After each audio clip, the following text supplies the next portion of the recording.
What a great presentation from Henry.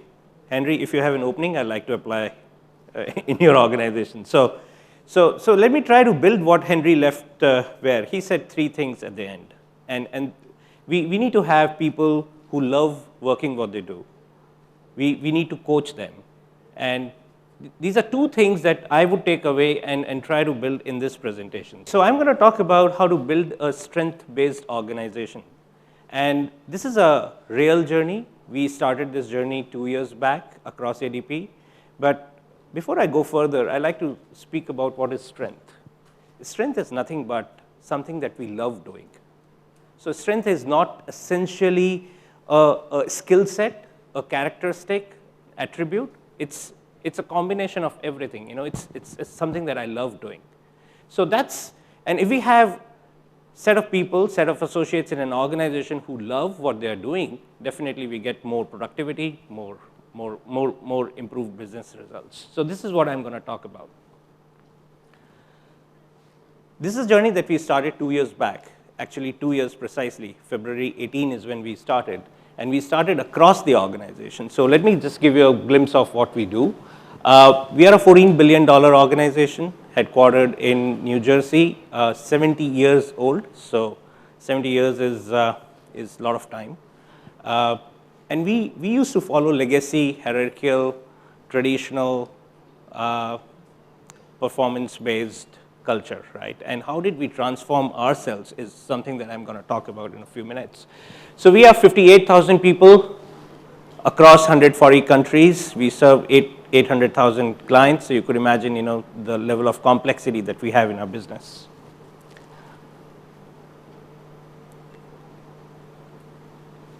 So when we talk to HR practitioners within our organization and the clients that I deal with, mid-sized clients, large-sized clients, they all face these scenarios these days. A couple of years back, they used to talk about next-gen technology. Now it's become now-gen. Evolution of work, industrial relation, digitization, how to manage millennials, Gen Y, automation, gig economy, you name it. We are inundated with so many things. We are always under constant change. And this really overwhelms us. Now when we transform in this so much of ever-changing environment, ever-evolving environment, it really puts a lot of pressure on our associates. And whoever I speak to today, everyone says, hey, they are transforming. Everyone. And maybe I must ask a question. You know, how many of you feel that your organization is undergoing a transformation? How many of you feel? Can you raise your hands? See, significant number. And this is what really bothers us. And 2 years back, we said, hey, we would need to invest in our people.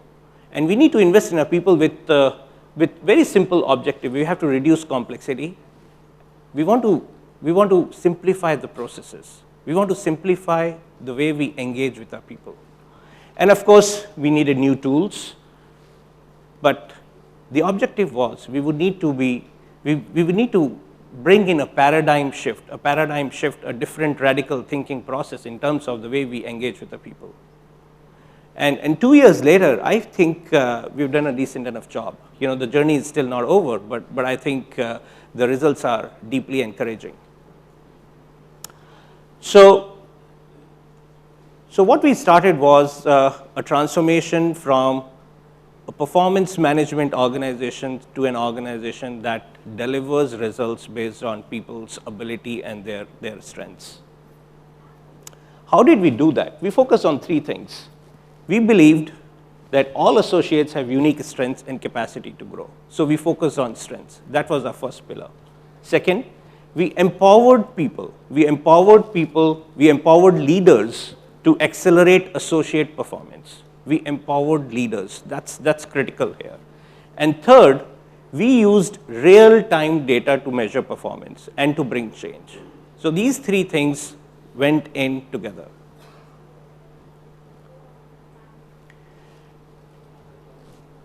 As a result, what we tried to bring in, and 60,000 people making a change requires a framework, right? Requires a very systematic, thoughtful approach. And we were happy that we could converge onto certain ideas which are central to the entire transformation journey. And one of this idea was a strength-based approach to activate talent, right? And this approach leverages combination of coaching and technology. Technology is important, otherwise you can't reach out 58,000 people across 140 countries, right? And the key thing here was coaching, and coaching was a very different thing to many, many of us. How did we do that? The first step was know me. We wanted all our 58,000 associates to know what their strengths are, to know what they love doing. So we used a strength-based assessment tool, an online tool, to find out what each individual's strength is.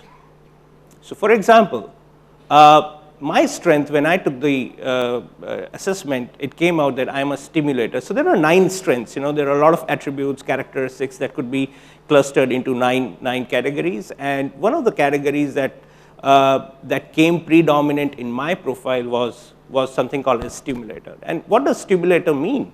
A stimulator means that I like meeting with people. I like meeting. I get energized when I have people around me, and I can pass on that energy to people, right? So that means that I love doing these kind of jobs. I cannot be sitting in my desk and doing emails through the day. I cannot do a back-end desktop job, right? So that's not me. And therefore, if my organization places me in a role which is not me, I'll never be happy and engaged. So we found what 58,000 people are good at.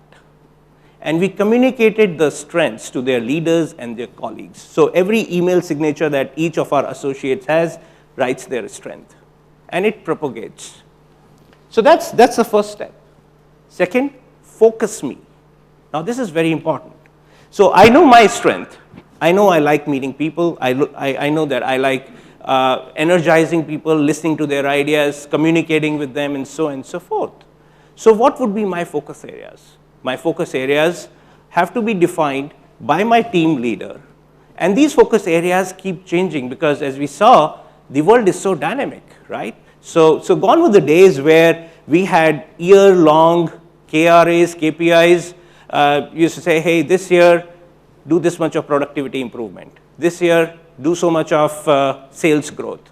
But the environment is changing. Processes are changing, right? So these focus areas decided by team leaders are very evolving, right? So they set for 3 months, they get measured on 3 months, and then after 3 months, quarterly, they kind of move on. And it synergizes very well with the strengths that the team has. Then the third point was engage me. So we have identified the strengths, we have aligned all the focus areas of the team with what is required for the business objectives in a very dynamically changing environment. And then we have to engage the team, right? So when you say engage the team, we used to traditionally, like many of us, many of you would do yearly engagement surveys, half-yearly engagement surveys, aggregate all 58,000 people results and say, hey, this business unit has this engagement, this business unit this engagement, and then maybe if we are lucky, then 1 or 2 action items will get cascaded down. So that was the engagement surveys of the past. Now here, engagement surveys happen every week, every quarter, and team leaders can see their engagement levels on the application real time, and they can course correct, they can engage, change their engagement, they can do many interventions as required by the team itself. And that created a significant level of excitement within all of us. So what did we do? We said goodbye to fixed annual reviews. Now that was a very big task. People said, hey, we are used to getting dehumanized 1 to 5 rating. For years we were getting 1 to 5 ratings. I mean, it's think about it, right? Look at it. I perform. I work so hard. I'm so honest in my working, etc., etc. And my manager changes when it comes to performance appraisal, and he rates 3 out of 5. Hey, that's unfair. all the engagement, et cetera, that I had through the year goes for a tailspin when it comes to performance appraisal, right? Because it's like 1 year later, and then I'm rated 1 to 5, and based on that, my merit increase gets decided. So I don't like it. So we said goodbye to annual reviews. So we don't have annual reviews at all. And so is 5-point performance rating. There used to be calibration. Oh, you know what? This business unit has $200,000 for merit increase. So you have to calibrate everyone, and we do Excel sheet based calibrations, and force fit people into a bell curve. Everything happens, right? So many people get left out. Many people get good side of the story, and I think the entire process, in my opinion, come to think of it now after 2 years, is not so very fair. So what did we do? So we have strengths identified, as I said. We have weekly check-ins, right? So I, as a team member, I check in 3 minutes it takes on that application, and it asks 3 questions, very simple question. Rahul, what did you love doing this week? I love meeting a new client. I love meeting my team. I just have to write that. What did you not like doing? And said, what did you loathe this week, right? So what did I not like?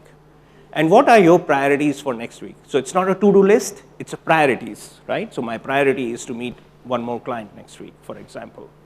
What help do you need from your boss, from your manager? So I'm facing this problem, can my manager help? These are 4 questions that get asked, and it takes less than 3 minutes to answer. Now, my manager is absolutely up to date on what I am doing, what my priorities are, and how he can help me. Look at it, 58,000 people get aligned through this process. It's amazing. It creates a revolution.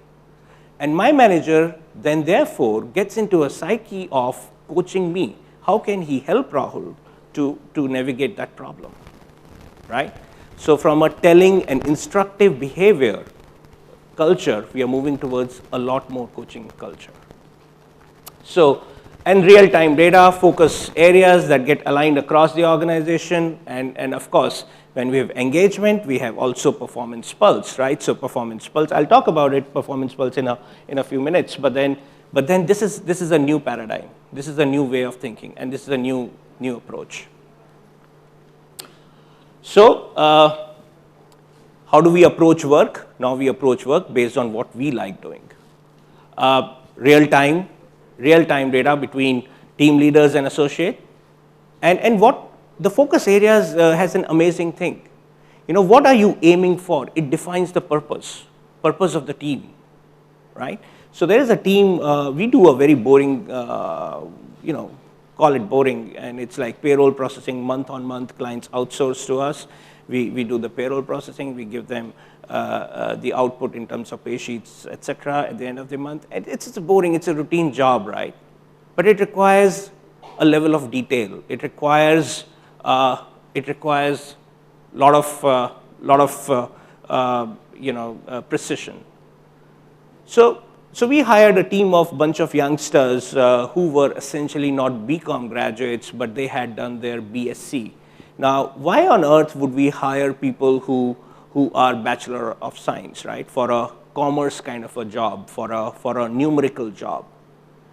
And these guys, we made them proficient in understanding data and numerics and a little bit, and they started loving what they are looking at, right? And they could connect dots, and they could see the variations in the pay sheets and numbers and so on and so forth. And what they started doing was they started going to their customers and talking about the variances, talking about interpretation of data, right? And they changed their focus areas, the team changed their focus areas from 20 client payroll processing to delighting customers and having NPS scores of 9. Look at it, we didn't coach them how to look at numerics and a few other related small items. And I think this is the power that when we empower team leaders, when we empower people, and when we give them the freedom and they love what they do, creates a hell lot of things. So I want to talk about focus areas, and this is a little closer to heart, to my heart, because it required a little bit of work. These days we have a lot of youngsters, millennials, and so on and so forth, and everyone wants to know what is the purpose and meaning. Why are they doing this job? And focus areas defines them. Focus areas is something that does not get cascaded from top to down. And I think that's where the empowerment starts. And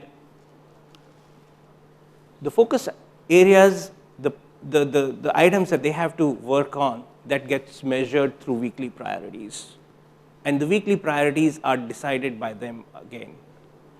So at the end of it, what it leads to is serious amount of alignment and coaching. It's a little bit of a mindset shift. We are still, 2 years is not a huge amount of time, so we are still learning. But I think 2 years, if you look at ADP's stock price, it's all-time high. We have not hired additional people. We have, in fact, less number of people. In my unit itself, we are doing 30% more work with less number of people today. So I think the results are very tangible, and one can see it. Won't go into details in terms of how do we do performance appraisals quarterly now.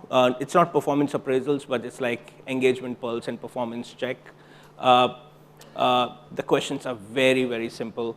I think the backbone has to be a technology application. Without that, I think the framework does not sit in. So for example, in this case, you would see that there's a team members, we see data, and this is like, it's very transparent. All the managers, they can see it. It's there on their mobile, it's there on their desktop. They can see it anytime. They can do it anytime. Just to conclude, I think what are the benefits at the end of it? We are a business organization, and we have to have tangible benefits. I think the entire exercise is very easy to use. It requires that initial push, but I think it's very, very easy to use. It creates a coaching culture. And trust me, everyone likes to work in a coaching environment rather than an instructive environment. It's hugely time-saving. No more succession planning reviews, no more those long meetings and long Excel sheets and all those things I don't see anymore. It's very tactical, it's very practical. It's research-based. So there's a lot of data that we gather, and we can use our algorithms, and we can use new patterns to see, hey, how we can improve this. It creates an engagement and it's alignment. And I think it prepares us for future. I think that's very important. It makes us future ready. And lastly, I think it has helped us our engagement scores. Well, scores, I don't believe so much in scores. I still feel kind of a guy, but I think our engagement is much better than what it was earlier. And the question, therefore, to all of you is engagement equivalent to happiness? How many of you agree? Yeah, I think engagement and happiness are very, very thickly correlated, and we had seen that we are a lot more happier environment than what it was earlier. So thank you, and would love to have your comments and questions. So as you say that you are getting out of this regular performance and merit incentive things, so how are you managing this other than those weekly things?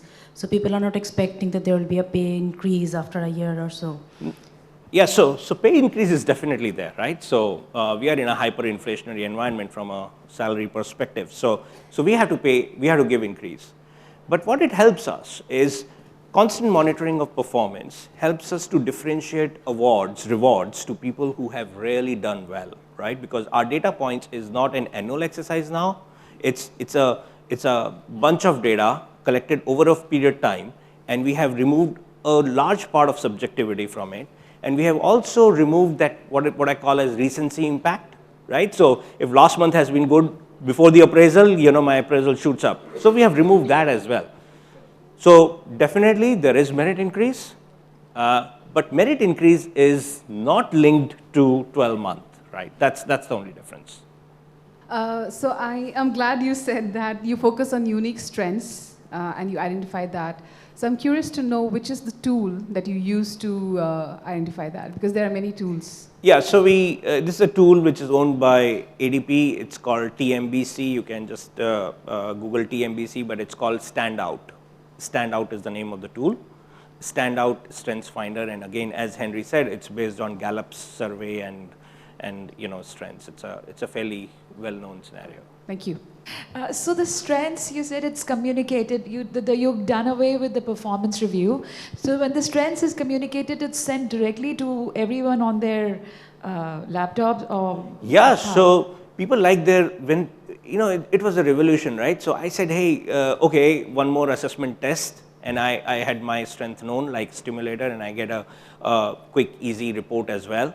And what I saw was people start writing their strengths. They started publicizing their strength, right? So for example, there are teachers, there are connectors. So there are 9 strengths, right? So there's a primary strength and there's a secondary strength. So in an email signature, I will say Rahul Goyal, this, my contact numbers, and I say, hey, I'm a stimulator and I'm a creator, right?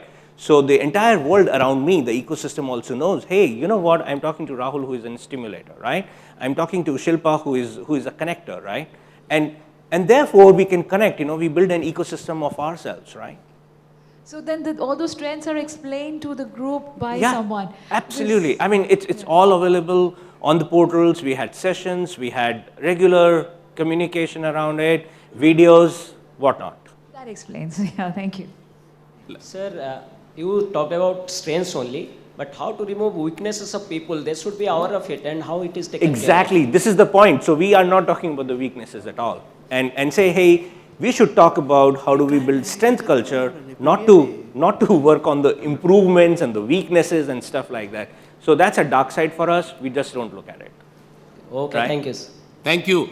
Okay, short one. Short. As an international business working in different labor markets, where maybe a labor market requires a lot of documentation for terminating for performance or so, how do you manage that difference? Yes, and it becomes so easy now because, if the performance is not happening, it needs to get captured on a weekly, monthly, quarterly reviews, right?